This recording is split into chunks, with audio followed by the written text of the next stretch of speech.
വിദ്യാഭ്യാസ വകുപ്പിൽ വിട്ടുവീഴ്ചയില്ല. ലീഗ് കോട്ടകാക്കാൻ പുത്തൻ പടയൊരുക്കം.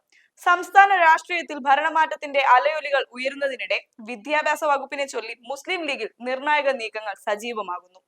ദശകങ്ങളായി പാർട്ടി കൈവശം വയ്ക്കുന്ന വിദ്യാഭ്യാസ വകുപ്പ് ഇത്തവണ കോൺഗ്രസുമായി വെച്ചുമാറേണ്ടതില്ലെന്ന ഉറച്ച നിലപാടിലാണ് ലീഗ് നേതൃത്വം. പാർട്ടിയുടെ നട്ടെല്ലായ ഈ വകുപ്പ് വിട്ടുകൊടുക്കുന്നത് അണികൾക്കിടയിൽ തെറ്റായ സന്ദേശം നൽകുമെന്നും അതിനാൽ വിട്ടുവീഴ്ചയില്ലാത്ത പോരാട്ടത്തിന് ലീഗ് തയ്യാറെടുക്കുകയാണെന്നും റിപ്പോർട്ടുകൾ സൂചിപ്പിക്കുന്നു. ഈ പശ്ചാത്തലത്തിൽ പുതിയ വിദ്യാഭ്യാസ മന്ത്രി സ്ഥാനത്തേക്ക് പ്രമുഖരായ 2 പേരുകളാണ് പ്രധാനമായും ഉയർന്നു കേൾക്കുന്നത്.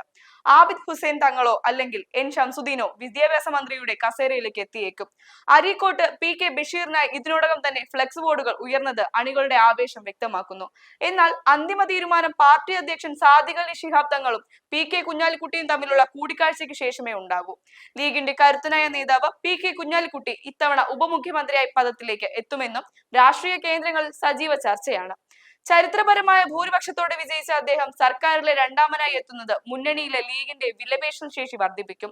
പ്രാദേശിക ഘടകങ്ങളുടെ വികാരം കൂടി കണക്കിലെടുത്താകും മന്ത്രിമാരുടെ കാര്യത്തിൽ അന്തിമ പട്ടിക തയ്യാറാക്കുക. പാണക്കാട് തങ്ങളുമായി PK കുഞ്ഞാലിക്കുട്ടി നടത്തിയ ചർച്ചയിൽ വകുപ്പ് വിഭജനത്തെക്കുറിച്ചും മന്ത്രിസ്ഥാനങ്ങളെക്കുറിച്ചും ധാരണയായതാണ് വിവരം. വിദ്യാഭ്യാസ വകുപ്പ് ലീഗിന്റെ സ്വത്വവുമായി ബന്ധപ്പെട്ട വിഷയമായതിനാൽ അതിൽ വിട്ടുവീഴ്ച ചെയ്യില്ലെന്ന് പാർട്ടി ഇതിനോടകം വ്യക്തമാക്കിയിട്ടുണ്ട്. വരും ദിവസങ്ങളിൽ UDF ചർച്ചകളിൽ ഈ വിഷയം വലിയ സംവാദങ്ങൾക്ക് വഴിയൊരുക്കുമെന്ന് ഉറപ്പാണ്.